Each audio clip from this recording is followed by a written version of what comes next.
Olá, galerinha do terceirão! Tudo bem, gente?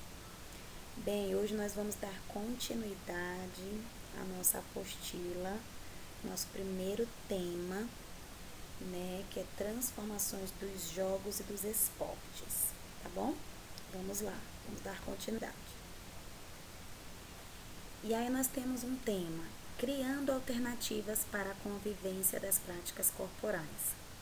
De acordo com os 4 princípios da dialética, vimos que tudo se relaciona, tudo se transforma e que a mudança é sempre qualitativa. Assim, o novo não repete o velho, mas desenvolve-se com base naquilo que o originou. Do mesmo modo que a água se transforma em vapor, mantendo seus elementos, as práticas corporais que são transformadas mantêm ainda características de sua origem. O basquete de rua, por exemplo, surgiu do basquete de quadra e, apesar das mudanças, o objetivo de acertar a bola na cesta permaneceu. O mesmo acontece com as danças. Por mais que sofram alterações, os elementos essenciais de cada movimento permanecem inalterados. Isso acontece com todas as práticas corporais. Portanto, para que algo possa ser transformado, é preciso conhecer sua origem e atentar para as suas características, uma vez que toda criação é uma espécie de recriação. Vamos analisar um exemplo de esporte criado, tendo por base outros, o futevôlei. O futevôlei é um esporte coletivo que confronta duas equipes de 2 ou 4 jogadores em uma quadra de 18 por 9 metros. A quadra é dividida em duas partes iguais, por uma linha central, sobre a qual encontra-se a rede, suspensa a uma altura determinada, cujo plano vertical separa também em 2 o espaço de jogo, correspondendo a cada campo uma superfície de 9 por 9. O objetivo dos jogadores é enviar a bola de acordo com as regras por cima da rede ao piso do campo contrário. A bola é posta em jogo por intermédio do saque, por um jogador posicionado na zona de saque. A bola deve ser golpeada com um dos pés e enviada diretamente ao campo adversário por cima da rede, dentro dos limites laterais, antenas. Cada equipe tem direito a tocar a bola 3 vezes para impedir que toque o piso de seu próprio campo e enviá-la de volta ao campo contrário, por cima da rede, no espaço compreendido entre as duas antenas e sua projeção virtual, espaço de cruzamento. Um jogador não pode tocar a bola por 2 vezes consecutivas. A bola continua em jogo enquanto não toca o chão, ou paredes, teto, no caso de ser área coberta, ou qualquer outro objeto, ou até que um jogador cometa infração. Somente pode anotar um ponto a equipe que ganhar uma sequência de jogadas iniciada com o seu saque. Quando o saque é incorreto, ou a sequência mencionada é vencida pelo adversário, este obtém o direito ao saque.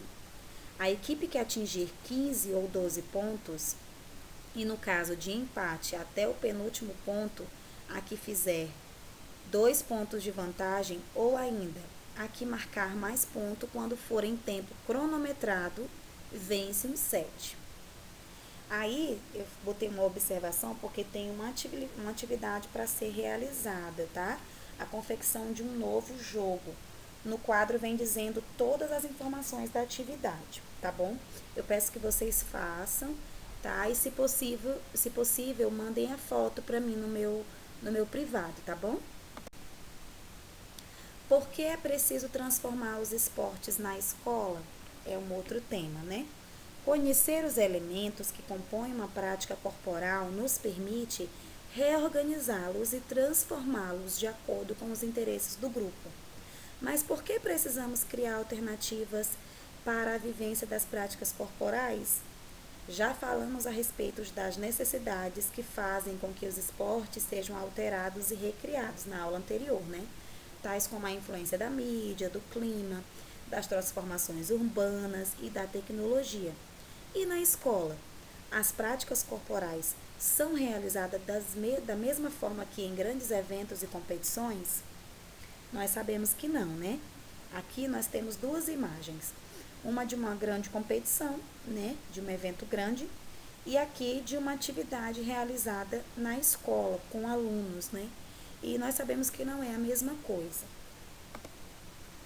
Como vimos em outros momentos, a escola, como instituição social, pode produzir uma cultura escolar de esporte, que ao invés de reproduzir as práticas de esporte hegemônicas na sociedade, estabeleça com elas uma relação de tensão permanente, num movimento propositivo de intervenção na história cultural da sociedade. Portanto, à escola cabe o papel não apenas de reproduzir as formas esportivas, mas de recriá-las de acordo com as necessidades dos alunos e com a estrutura do espaço escolar. Por isso, gente, que não é a mesma coisa, né? Porque a estrutura da escola é uma, e nós temos que adaptar de acordo com as necessidades dos alunos também, tá bom? Por isso não é a mesma coisa que um esporte profissional, né? É um evento acontecendo, né, né, com um grupo profissional de atletas, tá bom? Aí aqui tem uma outra observação que é para preencher mais um quadro na página 13 sobre as práticas esportivas hegemônicas e práticas esportivas na escola, tá bom? Aí eu gostaria que vocês preenchessem e depois mandassem para mim se tiver alguma dúvida no privado, tá? A escola deve possibilitar a participação democrática de todos os alunos e alunas. Por isso, devem ser feitas algumas transformações na forma original das práticas corporais, a fim de criar condições adequadas para que todos possam participar e se sentirem acolhidos nas vivências. Para enfrentar as dificuldades percebidas e buscar sua superação, é imprescindível que todos sugiram ideias para que sejam feitas modificações em determinadas práticas. Quando cada um assumir o direito de participar e os deveres decorrentes dessa participação, o exercício do senso democrático e da cidadania estará sendo realizado por meio da adequação das práticas corporais. Quando se fala em democracia, deve-se levar em conta o princípio que possibilita a participação popular na escola da vontade comum, isto é, a tomada de decisões fundamentais por parte de um grupo social politicamente organizado sobre o seu próprio destino. Vem um outro tema que fala sobre práticas corporais e formação das subjetividades. Para que possamos refletir sobre a relação entre as práticas corporais e a subjetividade, é fundamental a compreensão do conceito de hábitos, postulado pelo sociólogo francês Pierre Bourdieu. Hábitos surge então como um conceito capaz de conciliar a oposição aparente entre realidade exterior e as realidades individuais, capaz de expressar o diálogo, a troca constante e recíproca entre o mundo objetivo e o mundo subjetivo das individualidades. Hábitos é então concebido como um sistema de esquemas individuais, socialmente constituído de disposições estruturadas no social e estruturantes nas mentes, adquirindo-nas e pelas experiências práticas, em condições sociais específicas de existência, constantemente orientado para funções e ações do agir cotidiano. Pensar a relação entre indivíduo e sociedade com base na categoria hábitos implica afirmar que o individual, o pessoal e o subjetivo são simultaneamente sociais e coletivamente orquestrados. O hábitos é uma subjetividade socializada. Dessa forma, deve ser visto como um conjunto de esquemas de percepção, apropriação e ação que é experimentado e posto em prática, tendo em vista que as conjunturas de um campo o estimulam. Com base no conceito de hábitos, é fácil compreender que a subjetividade é socializada, ou seja, nossa percepção das coisas e nossa forma de ser são influenciadas pelo meio no qual estamos inseridos.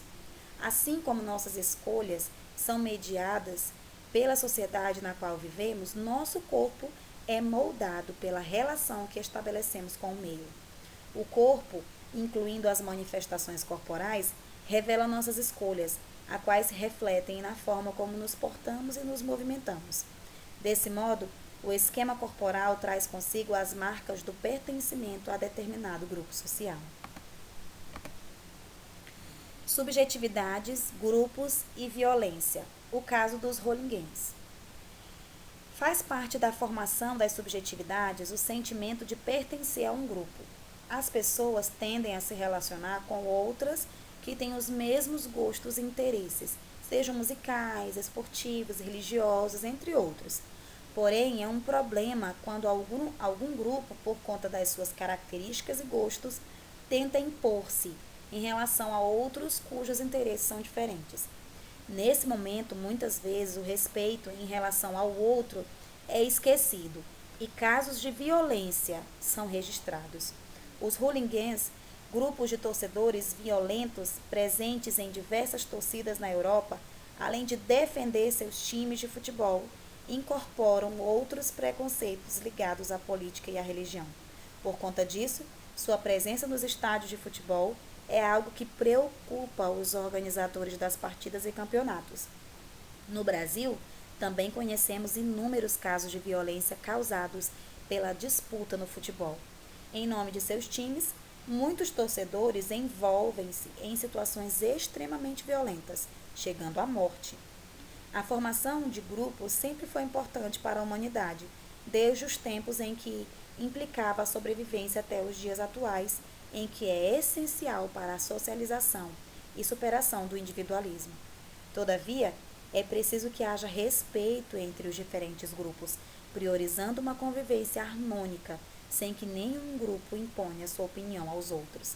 E aqui nós temos uma imagem, né, de um grupo desses, e aqui nós vemos muito isso também no Brasil, né, essa violência.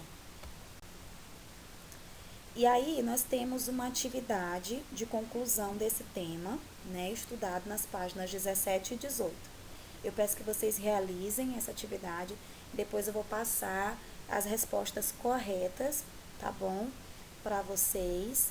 Eu espero que vocês tenham entendido a continuação da nossa primeira temática, da apostila do segundo bimestre, e a gente se vê na próxima aula. Qualquer dúvida é só falar comigo no privado, tá bom? Beijos!